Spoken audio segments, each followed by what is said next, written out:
Channel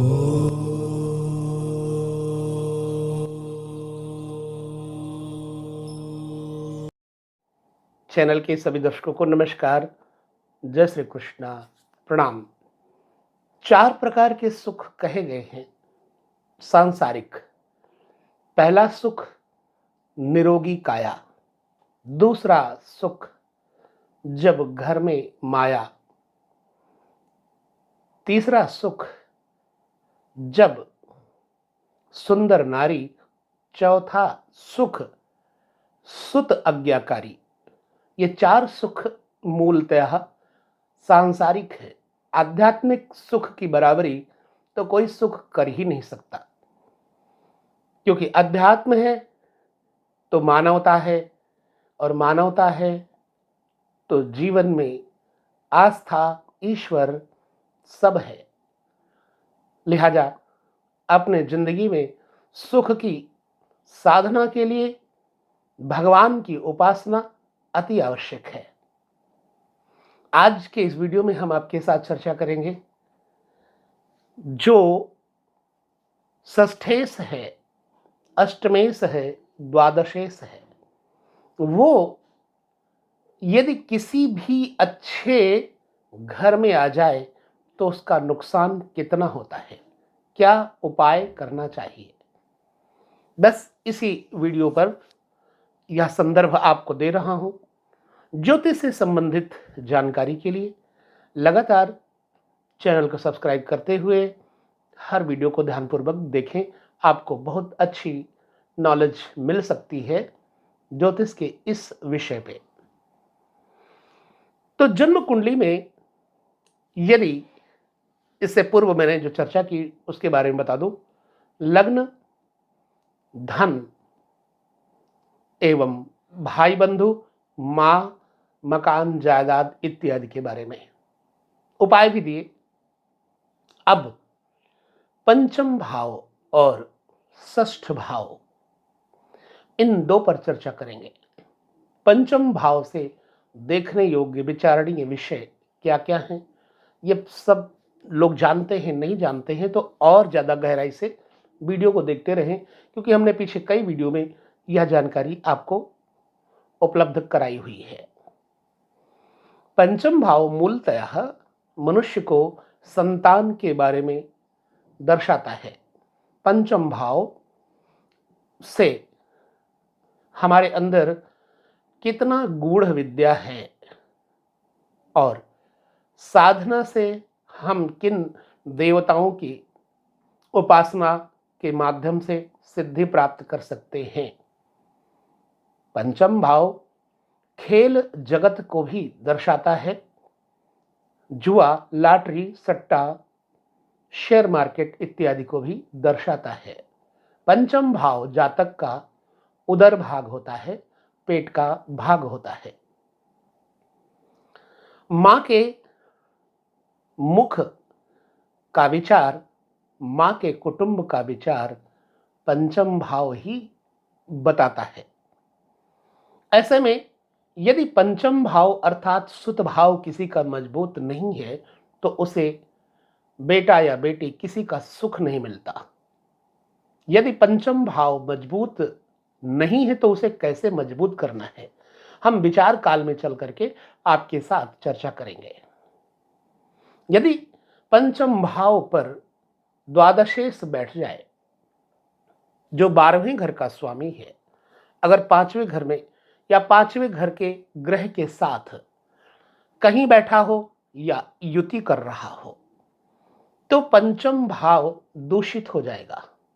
ऐसे में यदि संतान हुई भी विलंब से तो जातक को सुख नहीं देगी, ऋणी और मानसिक रोगी बनाएगी। यदि किसी व्यक्ति की जन्म कुंडली में यह स्थिति है तो ये मान लेना चाहिए उसे कि अपने संतान के माध्यम से उसे सुख कम मिलेगा, लेकिन उपाय के माध्यम से वो इस चीज को ठीक कर सकता है। क्योंकि हम मूल रूप से यहाँ पंचम और छठे घर की चर्चा कर रहे हैं। छठा भाव किस विषय को दर्शाता है? छठे भाव से हम अपने अंदर आंतों के रोग, किडनियां, छोटे मामा कैसे होंगे, छठे भाव से रोग किस प्रकार के होंगे, कर्जा और शत्रु इत्यादि का विचार किया जाता है। तो है ना वीडियो बहुत महत्वपूर्ण।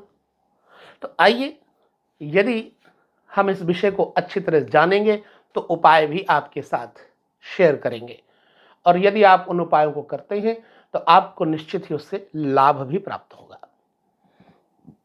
तो चलते हैं, देखते हैं पंचम भाव। हम यहां किसी पार्टिकुलर लग्न को नहीं बिठा रहे हैं, यह सिर्फ एक चर्चा है पंचम भाव को लेकर के। पंचम भाव का कारक कौन है? जाहिर सी बात है, काल पुरुष की कुंडली में पंचम भाव का कारक सूर्य है, परंतु मूलतः पंचम भाव का कारक बृहस्पति है। यदि जन्म कुंडली में आपका बृहस्पति बढ़िया है तो धर्म निष्ठ पुत्र प्राप्ति अवश्य ही करवाएगा। यदि बृहस्पति पर दोष है, बृहस्पति पे पाप ग्रहों का प्रभाव है, बृहस्पति अस्तंगत है, तो पुत्र हो या ना हो बराबर ही होगा। ऐसे में कारक और निवारक की चर्चा आवश्यक है। यदि किसी का पंचम भाव दूषित है तो संतान का सुख नहीं मिलेगा। जाहिर सी बात है कि संतान सुख के अलावा यहां से उदर संबंधी, आध्यात्मिक, आंतरिक चेष्टा और इष्ट साधना इत्यादि से भी उसको सफलता कहां से मिल सकती है, क्योंकि पंचम भाव दूषित है। यदि षष्ठेश पंचम के साथ बैठ जाए तो सच बताऊं तो ऐसे व्यक्तियों का खुद संतान ही उनके साथ शत्रुता कर लेती है, क्योंकि छठा भाव शत्रु है, और शत्रु भाव का स्वामी यदि पंचम भाव के स्वामी के साथ युति या दृष्टि करेगा तो संतान के विचारधाराएं पिता के साथ नहीं मिलेंगी। ऐसे में करना क्या चाहिए? छठे भाव का कारक मूलतः शनि ही है, मंगल भी है। मूलतः शनि है, तो छठे भाव का कारक यदि शनि पंचम भाव को दूषित करता है तो ऐसे में जातक को शनि संबंधी उपाय करना चाहिए। कौन सा उपाय करें शनि संबंधी? जो कि पुत्र भाव को दूषित कर रहा है। लॉटरी, जुआ, सट्टा, शेयर मार्केट, अचानक लाभ को रोकने वाला यदि है तो शनि जरूर है। अब शनि का उपाय क्या करें हम? इसके लिए आपको हम बताते हैं, जो मैंने कई लोगों के साथ बांटा है और उन लोगों को उसका लाभ भी प्राप्त हुआ है। शनि देखो दास भाव को दर्शाता है। शनि ग्रह दास भाव को दर्शाते हैं। यहां हम शनि के उपासकों से क्षमा चाहेंगे। शनि देव की स्थिति भिन्न है, लेकिन शनि ग्रह की स्थिति भिन्न है। शनि देव न्याय के देवता हैं, परंतु शनि ग्रह जो है वो जातक के जीवन में पांच भौतिक शरीर पर अपना प्रभाव तो अवश्य ही डालेंगे ना।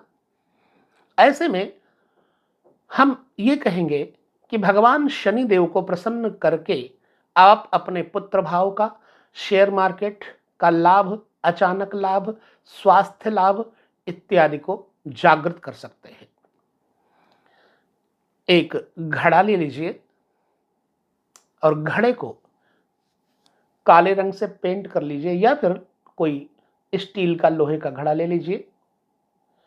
उसमें थोड़े से जितने आ सके इतना छोटा बड़ा घड़ा लीजिए कि उसमें उड़द भर दीजिए, काले वाले उड़द भर दीजिए, और साथ में नारियल, पानी वाला जटा नारियल, उस पर काला कपड़ा अपने बराबर का लपेट दीजिए, सूती हो।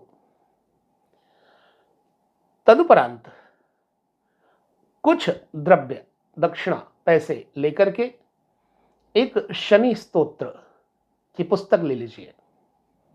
साथ में एक आसनी ले लीजिए। आसन वो भी काले रंग का हो तो ज्यादा बढ़िया है, नहीं तो कंबल ले लीजिए काले रंग का। ये सब लेकर के कहीं शनि देव के मंदिर में जाकर के अर्पण कर दें। आपके जीवन में अगर अचानक धन हानि हो रही है तो रुक जाएगी, अचानक पुत्र के साथ अनबन हो रही है तो रुक जाएगी। उपाय नंबर 2, थोड़ी सी दातून ले लीजिए, बबूल की दातून, उनको ले जाकर के किसी ऐसे मंदिर के आसपास जहां मुसाफिर लोग आते हो, या मुसाफिर खाने के आसपास, या जहां साधु संत रहते हो, ऐसी जगह पर जाकर के पब्लिक प्लेस पर रख दीजिए। कई लोग सुबह उठ करके दातून करते हैं, फिलहाल करें ना करें, आप वहां रख दीजिए। इससे आपके जीवन में शनि ग्रह का जो कुप्रभाव है वो मिट जाएगा, और पंचम भाव अर्थात पेट, पुत्र, संपत्ति, इन सब चीजों से आपको समानुकूलता, सकारात्मकता, पॉजिटिविटी मिलती जाएगी, आपका मनोबल बढ़ता जाएगा। अब क्या करना है, ये 2 शनि के उपाय कर लिए आपने। कभी कभी शनिवार और मंगलवार सरसों के तेल में बनाए हुए, तले हुए उड़द के ही, काले उड़द के पीठी बनवा करके उसके बड़े बनवा लीजिए। बिल्कुल नमक नहीं डालना, नमक डालेंगे तो सूर्य हो जाएंगे, और सूर्य से उपाय हमारा कोई मतलब नहीं, हमें बिना नमक के बड़े बनाने हैं। 7, 21, 11 ऐसी मात्रा में आप बना सकते हैं। फिर उनके ऊपर सादा दही बिना नमक के ही छिड़क दीजिए। छिड़कने के बाद कहीं भैरव के मंदिर के आसपास बैठे हुए श्वान यानी कुत्तों को जाकर के अर्पण कर दीजिए, खिला दीजिए। आप देखिएगा कि आपकी समस्याएं कितनी ज्यादा हद तक ठीक हो जाती हैं। ये प्रैक्टिकली उपाय है। अब पुनः हम पुत्र भाव के संबंध में और चर्चा करेंगे। चूंकि पुत्र भाव का दर्शन हम बृहस्पति से करते हैं, इसलिए बृहस्पति को मजबूत करना भी जरूरी है। शनि का तो कर दिया आपने, अब बृहस्पति को मजबूत कैसे करेंगे? हल्दी का और केसर का मिश्रण करके पाउडर एक चांदी की कटोरी में या फिर पीतल की कटोरी में रख लीजिए, घोल लीजिए। अब आपको 3 जगह यह कार्य करना है। जब आपने घोल लिया, उस घोल यानी चंदन को सर्वप्रथम अपने इष्ट को, देवता को अर्पित करें। तदुपरांत सबसे पहले शिखा में, जहां शिखा का स्थान है वहां पर इस उंगली से, अनामिका उंगली से लगाएं।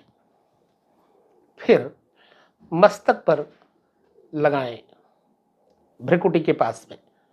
उसके बाद पुनः नाभि चक्र पे लगाएं। यह क्रिया आपको बृहस्पतिवार से या रविवार से प्रारंभ करना है। उसके बाद ये क्रिया लगातार आपको कम से कम 43 दिन करना है। 43 दिन करने के बाद आपको बहुत सारी उपलब्धियां मिलनी शुरू हो जाएंगी। आपको लगेगा कि हमारे साथ में कोई पावर है, कोई शक्ति है, कोई दिव्यत्व है, ऐसा आपको महसूस होने लग जाएगा।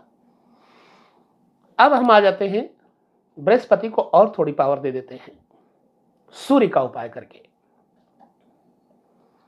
भगवान भास्कर आदित्य देव के लिए आदित्य हृदय स्तोत्र का पाठ नियमित प्रारंभ कर दीजिए। किसी भी रविवार से प्रारंभ कर दीजिए और नियमित करिए। कैसे? तांबे के पात्र में जल में थोड़ा सिंदूर, मिल जाए तो गुलाब की कुछ पत्तियां, पंखुड़ियां गुलाब के फूल की डाल कर रखिए, और आदित्य हृदय स्तोत्र पढ़ने के बाद वो जल ले जा करके किसी शुद्ध जगह जहां पैर न पड़े, छत के ऊपर या किसी गमले में आप दे दीजिए। ये हो गया पुत्र प्राप्ति के लिए, धन प्राप्ति के लिए, यश प्राप्ति के लिए, कीर्ति की प्राप्ति के लिए, व्यापार की वृद्धि के लिए सर्वोत्तम सर्वश्रेष्ठ दैवज्ञ उपाय। पुनः आ जाते हैं हम, जब कभी आपको मानसिक अशांति घेर रही होगी तो ये उपाय करके आप मानसिक शांति फील करोगे। भगवान विष्णु के मंदिर में जाएं। ये अन्य उपाय इसी से रिलेटेड है।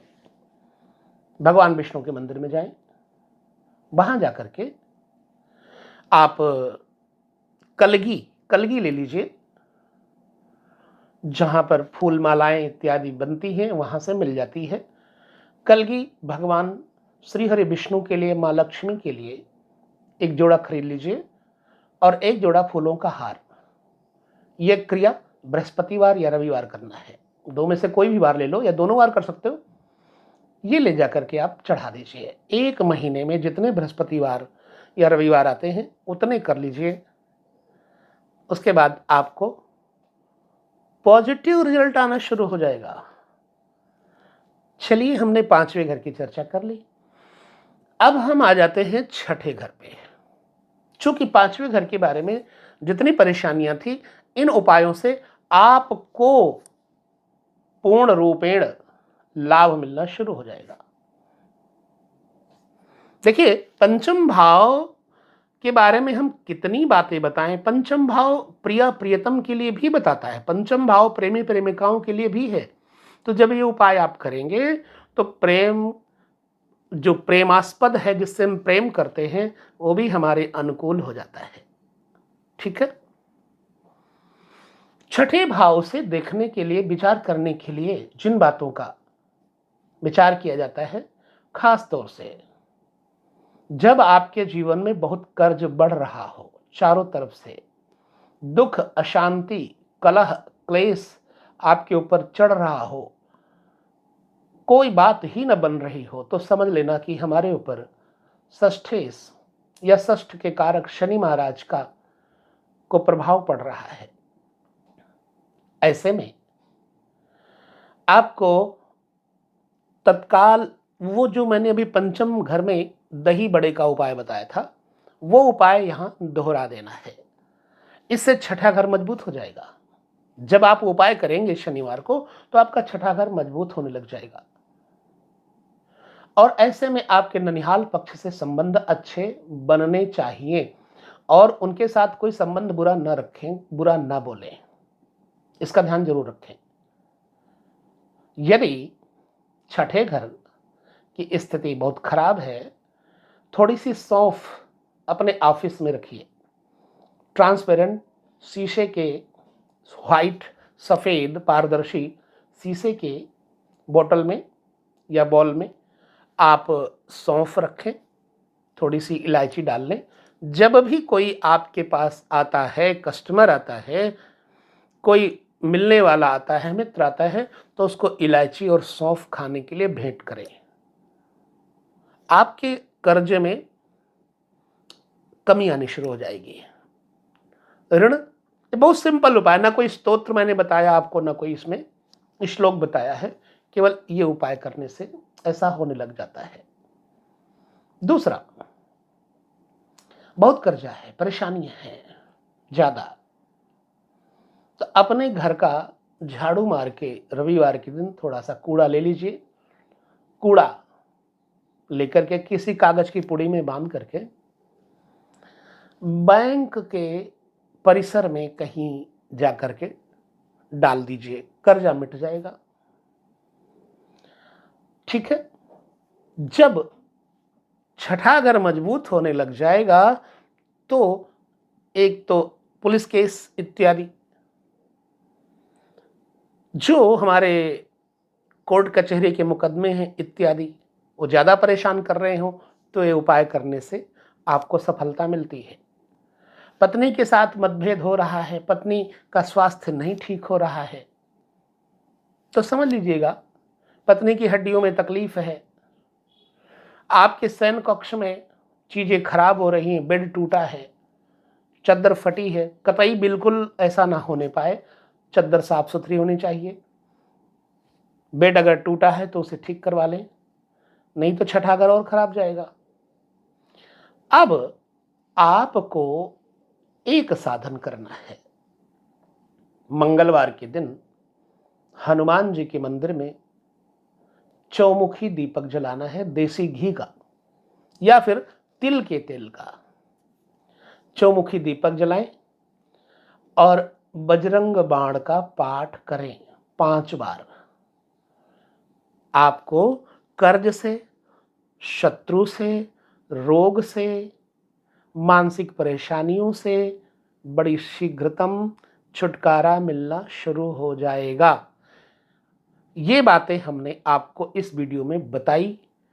उपाय अभी और भी हैं, परंतु इन उपायों के इतने उपाय मात्र करने से आपके जीवन में अगर सफलता आ जाती है तो आपको बहुत ज़्यादा उपाय करने की जरूरत नहीं है। भगवान सूर्य की उपासना, सूर्य पुत्र शनि की उपासना, देवगुरु बृहस्पति की उपासना, भगवान श्री हरि विष्णु की उपासना और दही बड़े के उपाय जो मैंने इतने बताए, ये 5वें और 6ठे घर दोनों को दुरुस्त करेंगे। यदि षष्ठेश पंचम के साथ मिला हुआ होगा तो पुत्र के साथ शत्रुता करता है, लेकिन जब आप ये उपाय कर लेते हैं तो पुत्र के साथ से शत्रुता खत्म हो जाती है। और जब किसी से आप प्रेम कर रहे हैं, प्रेमी आपके साथ बैर विरोध करता है, तो ये उपाय करने से प्रेमी आपके साथ बैर विरोध नहीं करेगा, आपके साथ अनुकूल होना शुरू हो जाएगा। आपके साथ बात नहीं करता है तो प्रेमी हो या प्रेमिका आपके साथ पुनः जुड़ जाता है। बड़े प्रभावशाली उपाय हैं। तो ये पंचम और छठे भाव को लेकर के हमने चर्चा की। पुनः हम सप्तम अष्टम की चर्चा करेंगे। उपायों को लेकर के हम अभी ये क्रम चला रहे हैं। हर एक वीडियो को देखिएगा, उपाय करिएगा, आपको सार्थक उपाय मिलेंगे, बिल्कुल मुफ्त वाले उपाय मिलेंगे और आपको लाभ में मिलेगा, निश्चित बात है। तो बस वीडियो में इतना कहने के साथ लेते हैं विदा आपसे। पुनः मिलेंगे, तब तक आप सभी सुखी रहें, प्रसन्न रहें। नमस्कार, जय श्री कृष्ण, प्रणाम।